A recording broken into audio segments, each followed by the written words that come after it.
Welcome to China in Focus. I'm Tiffany Meyer. Our top story, the Yemen-based Houthis terrorist group makes its first attack on a Chinese-owned ship twice with 5 missiles. This after Houthis reportedly promised Russia and China safe passage through the Red Sea. Grocery shoppers in New York, Pennsylvania, and Oklahoma might want to pay extra attention next time they're in the seafood section. A Chinese fish product appears to have made its way onto shelves without import permission. A federal agency sends out a warning. From Intel to AMD, China is blocking the use of American computer chips. More on CCP guidelines being issued to its agencies. And rumors surrounding Kate Middleton's cancer diagnosis are trending. UK officials warning that foreign actors like China and Russia are behind a new disinformation campaign.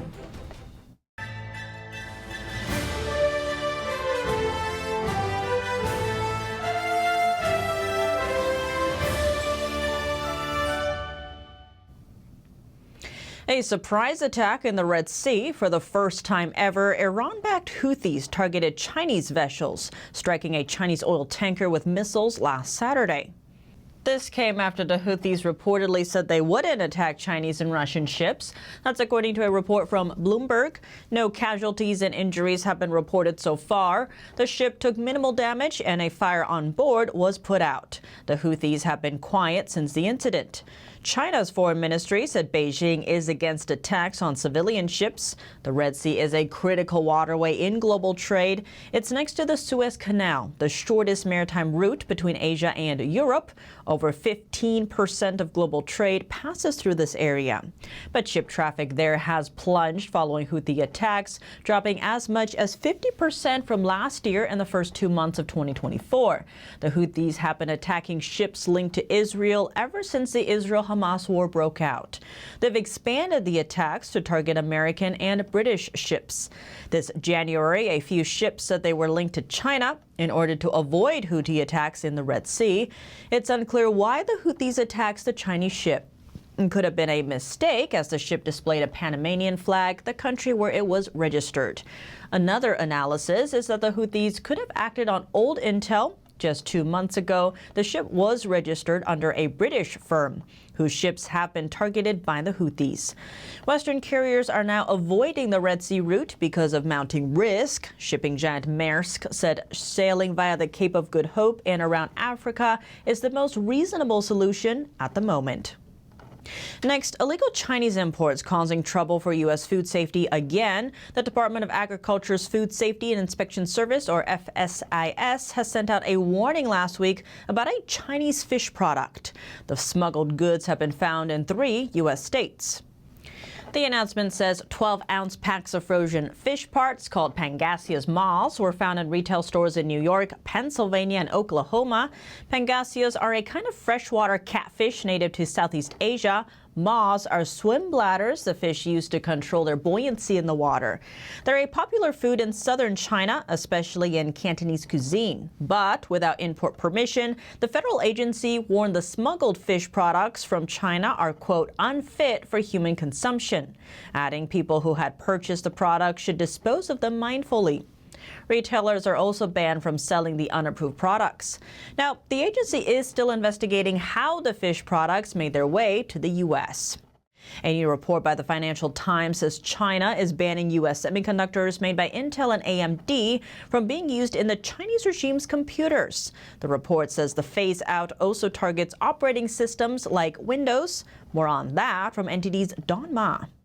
Intel and AMD's shares fell earlier today.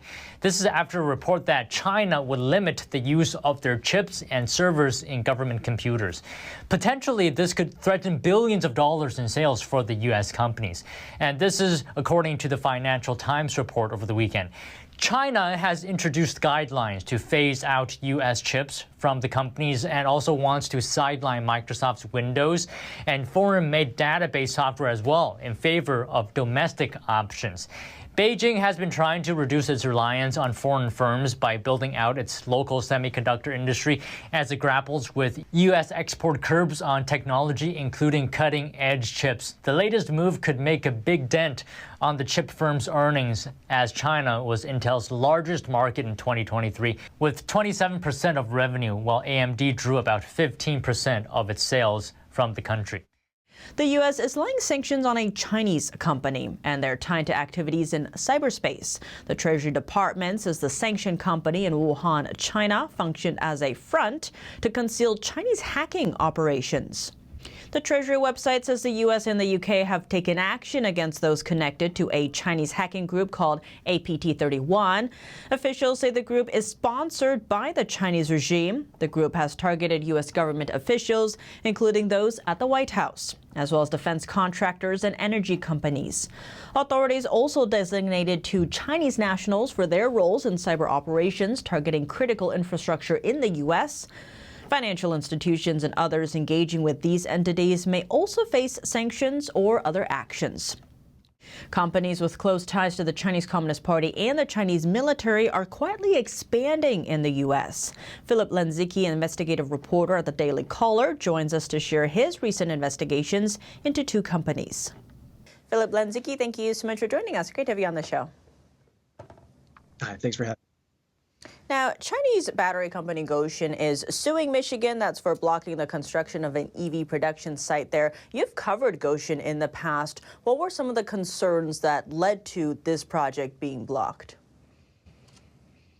Yeah, great question. There's been a number of really concerning items that have been dug up with regard to Gotion High-Tech, the Chinese parent company of Gotion Inc. And specifically, we found that Gotion High-Tech employs 923 members of the Chinese Communist Party, according to its own ESG report from 2022. We also found that not only are there so many members of the CCP in the firm's employ, but one of those individuals happens to be the chairman of the company, an individual named Li Jian. Additionally, we found that the company goes to great lengths to promote the CCP's ideology among its employees. The company has taken the employees on several occasions to conduct red tourism, basically to visit CCP shrines, to martyrs and whatnot. And during these trips, the individuals were wearing basically 1960s Chinese military uniforms, so Red Army uniforms. And during these events, they also took many of the employees and had them pledge allegiance to the Chinese Communist Party, more or less induct themselves into the Chinese Communist Party. So that's just the beginning, but really their ties are manifold. They have joint ventures that have ties to the Chinese military. They have also worked with other companies in China that are dealing with the Xinjiang Production and Construction Corporation, a sanctioned Chinese paramilitary organization that is more or less responsible for the execution of the genocide in China's Xinjiang province, et cetera, and so on. And Gotion Inc., the U.S.-based arm of Gotion High-Tech, we found that they, several years ago, had established within their California headquarters a so-called overseas talent workstation, which has some ties, apparently, to the Thousand Talents plan in order to conduct technology transfer for the Chinese government. This was established by a visiting delegation of Chinese Communist Party officials. So there are really just very, very many very concerning ties. Quite concerning indeed. Philip Lenzicki, thank you so much for your time. Thanks for having me.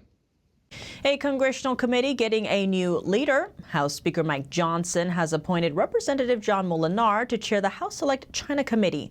Current chair Representative Mike Gallagher plans to leave office in April.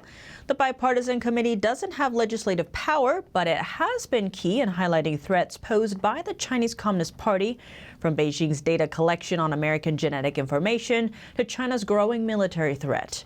It has held a series of hearings and made policy recommendations to defend the U.S. from the China threat. Moolenaar said he looks forward to working with ranking Democrat Krishnamurti to help the U.S. win the competition against Beijing. Britain shares an update on Chinese hackers. The UK National Cybersecurity Centre said it's highly likely that the Chinese hackers access emails from the Electoral Register during a 2021 cyber attack. British Prime Minister Rishi Sunak warns the threat is huge.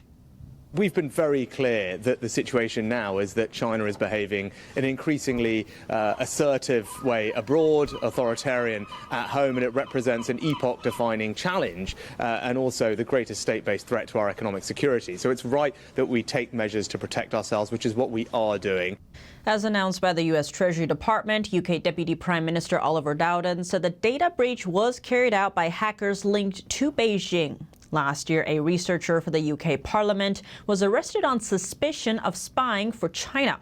The British government also said that Chinese spies are targeting British officials in sensitive positions, including defense, politics, and business.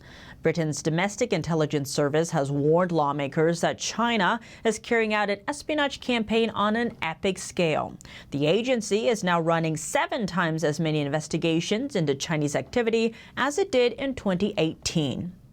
Rumors surrounding Princess Kate's cancer diagnosis are trending online. UK officials believe adversarial regimes like China, Russia, and Iran are behind the hearsay. Last Friday, the Princess of Wales said she was going through chemotherapy after disappearing from the public eye for weeks. Her diagnosis triggered an outpouring of public support. But a round of disinformation began to swirl online, including some suggesting Catherine was already dead or in a coma. According to a Telegraph report citing UK government sources, the online disinformation campaign aims to destabilize the narrative and undermine the legitimacy of Britain's elections and other institutions. Reports of China's meddling in the UK have repeatedly surfaced in recent months. This as the nation heads towards its general elections at the beginning of next year. Next, we'd like to expand on one of our interviews on Friday. The interview discussed Canadian lithium producer Lithium Americas and its association with the Chinese-based Ganfeng Lithium Company. The Canadian mining company split its Argentine and North American units into 2 separate entities in October. The split would effectively distance it from Ganfeng, one of its top shareholders. They first partnered up in 2017 to help advance lithium projects in Argentina. According to Lithium America's executive vice chair, cutting ties with the Chinese firm was necessary in order to build the Thacker Pass project in Nevada. The North American entity has since applied for funding from the U.S. Department of Energy. With increasing scrutiny on Chinese investment in U.S. mining, the company renamed its Argentina-focused unit Lithium Argentina, while the North American-focused unit retains the name Lithium Americas and is based in Canada. Don't forget to tell us what you think of today's show, or there's something you'd like to see us cover. Send us an email at chinainfocus@ntd.com. That's all for today's China in Focus on YouTube. We're now sharing a shortened version of our program here after being demonetized for 3 years. If you'd like to support us, consider donating. Find us at donorbox.org/China-in-focus or subscribe to our partner platform Epic TV, where you can watch our full episodes. Just click the link down below. Here's what to look out for in our second half. Coming up, Hong Kong doubling down on its national security law with even tougher penalties. U.S. officials are threatening sanctions. An update on a tragic case from China. Details about a 13-year-old student found murdered and buried in a shallow grave, allegedly by 3 of his classmates, is facing a blockade on the Chinese internet. A local resident tells us that there's more happening behind the scenes. More on that after the break here on China in Focus. For round-the-clock original news coverage, visit us at ntd.com or download our NTD app. Thanks for watching China in Focus. I'm Tiffany Meyer. See you tomorrow.